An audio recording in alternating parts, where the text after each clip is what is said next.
What is up, investors, and welcome back to the Everything Crypto Show. I am your host, Everything Crypto, here to bring you the latest and most important news moving the crypto markets.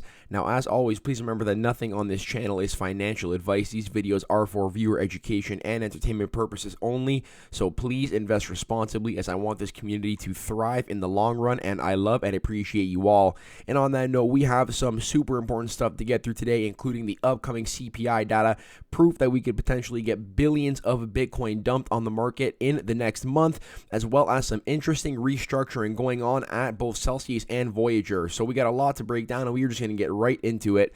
Now, for starters, we're going to take a look at the charts, starting with Bitcoin. And as you can see, we've been talking about this 200-week moving average for at least a couple of weeks now, and I've been warning you all that until we see a move above this 200-week moving average, which is sitting at the moment at about 22.3K, I would not be taking any move on Bitcoin seriously to the upside. And that is how these big whales and market makers do effectively try to trap people who are trying to long Bitcoin, because they make these big fake-o moves and then only for it to get rejected at the next bullish area of resistance. So as you can see here, that move from 17K to 22.3K is a move of about 25%. So a lot of people would see that move and think that Bitcoin is ready to go back to the upside. However, it is all smoke and mirrors, because as long as we are below that 200-week moving average, we are still bearish. So do not get caught in the trap by these market makers.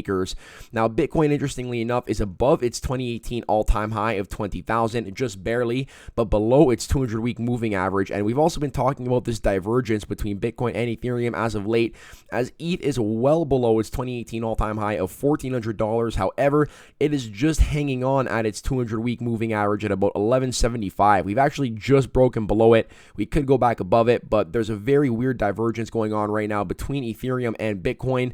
And until they are kind of on the same page, I would expect that we either chop sideways or we actually make another leg to the downside. Now, in contradiction to what I believe here, and I do always believe it is important to look at differing opinions, we have I don't know, I hope I said that right. But basically, he is citing how he pretty much called every capitulation phase on Bitcoin perfectly in prior cycles.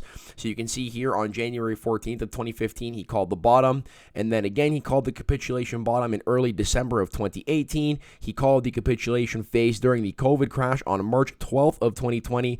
And now here he is again saying that this is the capitulation phase at 17.5K. So could 17.5K be the bottom for Bitcoin? Maybe. Maybe it could. Maybe it could not. We don't know. But even if it is the bottom, that doesn't mean that we can't go ahead and actually retest that. And we are currently at 20.7K. So Bitcoin could definitely fall another like 11-15% to actually retest that 17.5K level. And it'll just be interesting to see what the market does next. But at the moment, we are still in the accumulation phase. We could see one more phase of capitulation depending on the news in the coming weeks.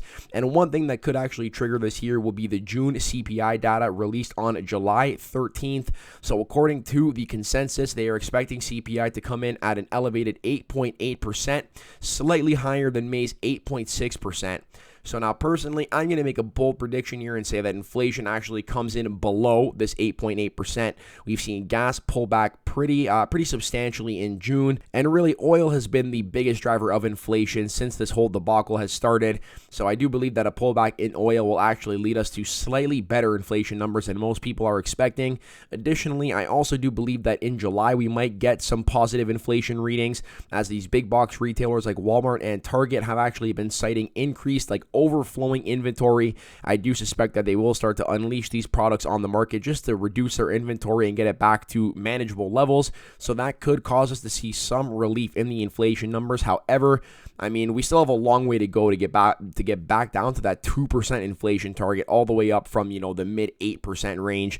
So as you can see, that also doesn't line up with what we're seeing on this chart. And the thing is, right, so he called this capitulation bottom here in December 7th of 2018, but we didn't actually move up on Bitcoin again or see any substantial move until like April of 2019, right? So we could see the same scenario here where 17.5K is the bottom, but until inflation really starts to sort itself and move down month over month, which will take a while, we could just see a lot of sideways choppiness until we actually see the next meaningful leg up.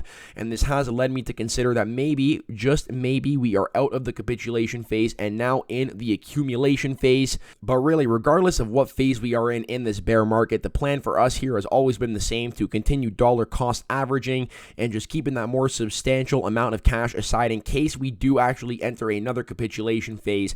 Now, what could cause another big capitulation phase before we actually reverse into a bull market? How is about 137K or $3 billion worth of Bitcoin that could potentially be dumped onto the market within the next month? That is right, there is a potential that we might see a massive Bitcoin dump in the next month. This is being called the biggest black swan event in Bitcoin history, and we're going to let you guys in on everything you need to know. But first, I do just want to ask that if you have not yet hit that sub and like button, please consider doing so. It costs you guys nothing, and it does mean a whole lot to me. And also, unfortunately, we cannot do the Q&A stream on yesterday, so Sunday, July 10th, but we will be doing it for July 17th. I have all of the questions from the last Q&A that I was not able to answer, so please drop your questions in the comments down below, and I will add it to the list for the Q&A stream. Now, if you've not been in the crypto markets for over the past 8 years, then you would have no idea what could be coming our way next month, and that is exactly why I'm bringing you guys this video, to fill you in on what the savviest and some of the oldest investors in the crypto space are keeping their eyes on, because you definitely do not want to be blindsided by this. So where is this 137,000 in Bitcoin coming from? Well, it is coming from Mt. Gox, which was originally founded in 2006 by Jed McCaleb. In 2010, he did actually develop it into a Bitcoin exchange, and just after a few months, Jed McCaleb actually sold it to someone named Mark, and at the helm of Mark, Mt. Gox doubled its trading volume to 20,000 transactions a day, and at this time, Bitcoin was trading at $1, but it was not all smooth sailing, as in 2011, Mt. Gox reported that 25,000 Bitcoin were robbed via a compromised computer, which is equivalent to 400,000 at the time, and today those Bitcoin would be worth $525 million. The attacker used artificial trading activity to cause the price to plummet from $17 to 1 cent, scooping up an additional 2,000 Bitcoin in the process using stolen customers' wallets. And in the years following, Mt. Gox would have a series of controversies, including an accidental transaction log fork in March 2013, which caused a 23% crash, suspended trading in April, causing a 50% crash, a 75 mil lawsuit and a warrant in May, as well as suspending withdrawals on June 20th of the same year. So despite these issues, trading volume on Mt. Gox continued to explode. It was by far the biggest crypto exchange, handling 70% of all Bitcoin trades, as at the time there really were not many centralized exchanges to go around, and Mt. Gox was one of the only options. Now, in December of 2013, all appeared to be good at Mt. Gox. Revenue was at an all-time high. Bitcoin had recently hit 1K for the first time. However, by February 2014, customer complaints were mounting as people were experiencing huge delays when attempting to withdraw their Bitcoin. So does that sound familiar, guys? Because history does tend to repeat itself, and these exchanges halting withdrawals have been happening for years and years now. That is why we always preach the importance of a cold storage wallet. So basically, they admitted to finding a bug in the Bitcoin software leading to altered transaction details, effectively meaning that Bitcoin could be resent as transactions were labeled as invalid, and this was just a huge exploit on their platform. So for the next 2 weeks, angry customers were left in the dark, unable to withdraw, and on the 17th, the CEO Mark held the narrative that Mt. Gox should be able to resume withdrawals soon, and that they were committed to solving the issue. Once again, it sounds very familiar. However, just a couple of days after this statement, Mark did resign, and Mt. Gox removed all of their Twitter posts. Their website also went offline. So on February 24th, a crisis management document was leaked, revealing that Mt. Gox was insolvent after losing an estimated 850,000 Bitcoin, which is equivalent to about 4% of the total Bitcoin supply, and today that would be worth $18 billion. So 4 days later, Mt. Gox had officially filed for bankruptcy, declaring $63.6 million in debt. And basically that hack that we mentioned back in 2011, it turned out that the Mt. Gox private key was unencrypted and stolen. We don't know how hackers obtained the key, but there is speculation that an insider may have assisted. Now here is where things get really interesting, and this is where it gets relevant to us today. So Mt. Gox released a statement on the 20th of March 2014, stating they had quote unquote found 200,000 of the 850,000 missing Bitcoin. Meanwhile, the CEO was arrested for fraud and embezzlement in August of 2015, finding that he manipulated Mt. Gox computers to display incorrect balances and steal $2.6 million worth of users' funds for personal use, currently serving 30 months in prison. So for many years, the Mt. Gox situation stagnated as a result of lengthy legal proceedings and investigations, but finally finally, in November of 2021, Mt. Gox and the Tokyo District Court formalized an official rehabilitation plan with the intent to repay creditors. Now, this brings us to the present day, as on July 6, creditors received an email regarding payments stating that the rehabilitation trustee is currently preparing to make repayments, and this trustee is responsible for issuing payments to the creditors who are overseeing the rehabilitation process. As per the balance sheet, they currently hold 137,000 Bitcoin valued at $3 billion. So creditors have the option of receiving USD, Bitcoin, or Bitcoin Cash. It is estimated that these creditors will start receiving their funds as early as August. So many people are definitely speculating that the release of these funds will lead to a huge supply dump, which could actually significantly impact the price of Bitcoin. Now, there are some other things to think about here, is that firstly, not all these creditors will sell their Bitcoin, as they have already seen multiple cycles, and lower Bitcoin prices makes selling a less attractive option. However, long term, this could still be a huge threat, and if these people are receiving funds on their Bitcoin that they got back in 2011, I mean, they're still up like substantially. They are buying Bitcoin in like single, double, triple digits. So to see a 5-figure Bitcoin, they could definitely still be tempted to take profit here, and that is something that we need to be aware of. We do not have an exact date yet, but it is estimated that these will start rolling out next month, so in August, and this is definitely something that I will be keeping my eye on, because if the majority of these creditors do intend to sell when they get their hands back on their Bitcoin, this could definitely create the next phase of capitulation in this bear market, and that is something I will be watching and keeping you guys in the loop on moving forward. Now, we also need to fill you guys on what is going on with Celsius here, as they have declared insolvency at this point about a month ago, and they have halted all withdrawals.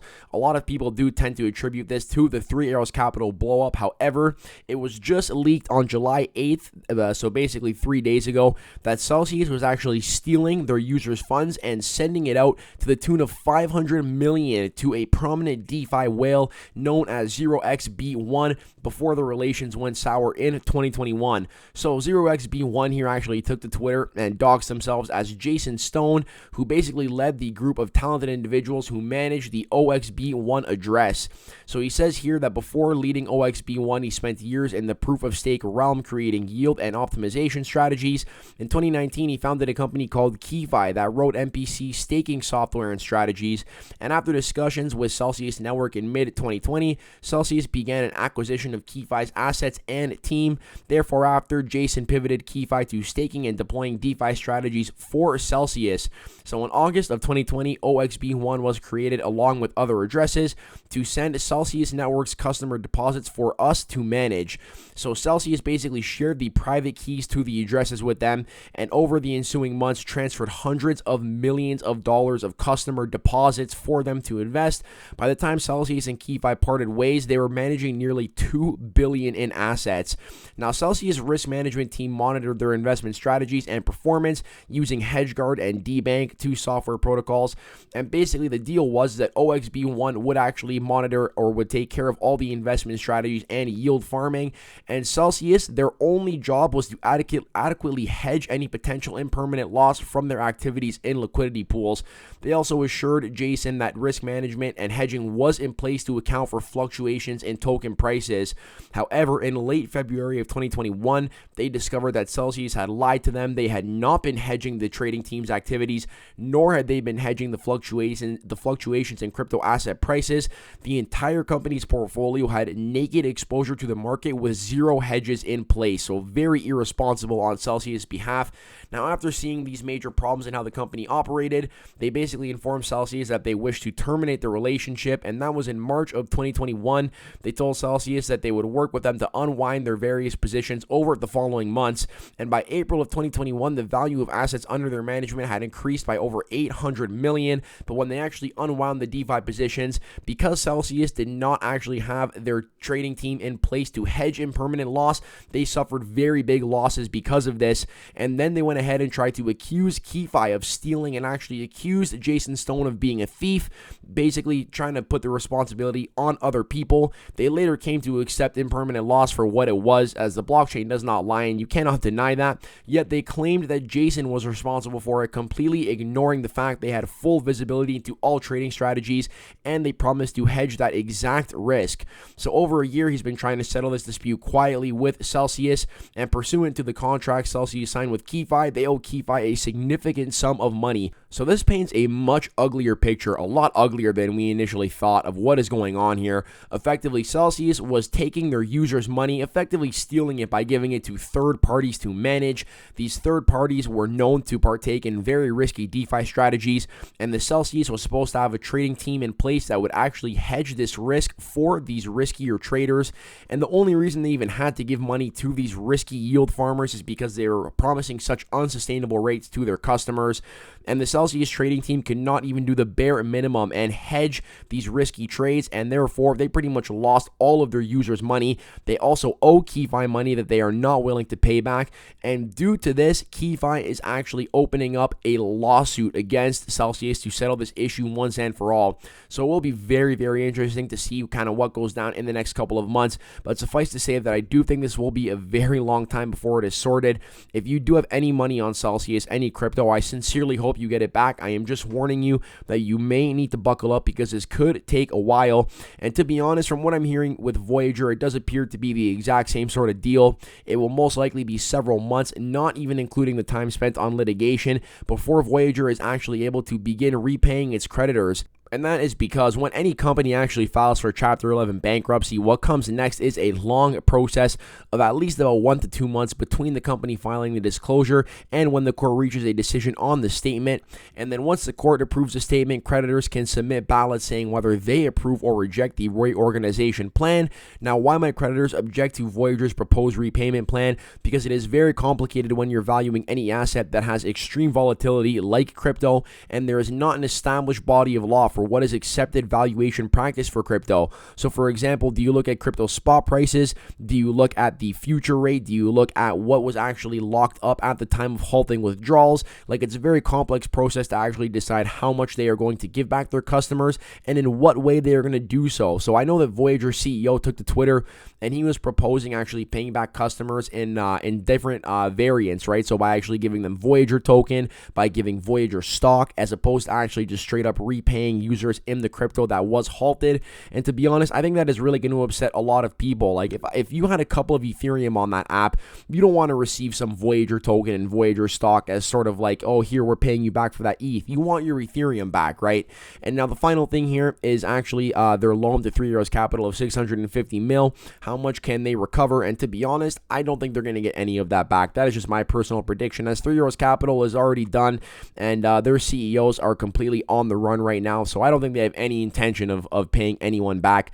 And last but not least here, we need to talk about Voyager's claim of being FDIC insured, what happened at the end before Voyager declared bankruptcy, and how much Voyager is offering its creditors. So as you all know, Voyager did claim to actually be FDIC insured. They told their customers that $250,000 in their account was covered. However, what they failed to mention in the fine print is that FDIC insurance only works if the Metropolitan Bank, where they are actually holding their users' funds, was to go under. So it has nothing to do with Voyager itself, only if the bank holding Voyager's funds was to go under. So very sneaky on Voyager's part, the way they kind of tricked their customers into thinking they were insured like that. And I do think it will be a long road to actually getting this sorted with Voyager. Now, we're going to talk about Hbar. We got a couple of very interesting things regarding Hbar NFTs and DeFi here before we actually conclude this video. So for starters here, we have a ETH Maxi over here saying that he has learned a couple of things about Hbar and is very impressed. So when compared to ETH, the energy it consumes is ridiculously lower. Now, a single NFT minting on Ethereum costs 142 kilowatts. This is the approximate equivalent of leaving a high-end blender on for almost 6 days. And the average energy requirement for minting an NFT on Hedera is 0.000004 kilowatts, the equivalent of leaving that same blender on for less than a second. And I mean, a lot of people are not too mindful of the environmental impact of crypto at the moment, but I do believe that it will be incredibly, incredibly important moving forward. And as we move on, even if you don't care about the environmental impact, the fact is that these big institutions, these hedge funds, they are looking at ESG scores. They are looking at what is environmentally friendly, and that will be a big driver for mass adoption. So definitely a very, very energy efficient, can't even call it a blockchain because it is the hash graph. It is effectively blockchain 2.0. And here you can take a look at the maximum TPS per second. And once again, when you line up Hbar to things like Cardano, Algorand, ETH, Polkadot, and Tezos, Hedera absolutely smokes the competition at 10,000 transactions per second, with ETH coming in second at just 3,000 per second. So the numbers here do not lie. Now, taking a look at Hbar on the DeFi front, as Hbar has been making a lot of moves. Remember that we are still so early in this ecosystem that Hedera DeFi is just beginning. We've been talking about the Stater liquid staking solution here, and you can see now that 1 Hbar X is equivalent to 1.1119 Hbar. Now, if you had actually liquid staked on day one, then 1 Hbar X would be equivalent to 1 Hbar, meaning if you have been a liquid staking from the very beginning, you've already earned about a 12% yield on your Hbar within just a couple of months. I was staking from the beginning. I did unstake a little bit when withdrawals were allowed because I will be moving a lot of it to native staking, but I am still keeping some Hbar X to actually mess around with in some other DeFi protocols. And one DeFi protocol in specific that I am looking at here is Saucer Swap. And Saucer Swap here is a new basically DApp that will be a new DEX that will be launching on Hedera. Let me go ahead and follow them. And they actually dropped a yield farming tutorial here. And I just want to play it for you guys real quick so you can see how clean this looks and how fast it is on Hbar, okay? So here is how you're going to stake on Saucer Swap. And you can actually see here that if we just fast forward a little bit, I want to find the part where they actually have the Hashpack wallet. So the Hashpack wallet is effectively the most popular hot wallet on Hbar at the moment. You can see here they're executing the smart contract through the Hashpack wallet. Boom. And then they have received the sauce into their wallet. Just like so fast, so clean. You also see that USDC is now actually live on the Hedera network. And then they show you how you can actually stake and unstake your liquidity pool tokens. So I am definitely really looking forward to DeFi on Hbar. I think Hbar is going to absolutely explode in the next bull run. And I cannot wait to see where it goes next. So on that note, hope you guys did enjoy the content in today's video. I will catch you all in the next one. Peace out for now.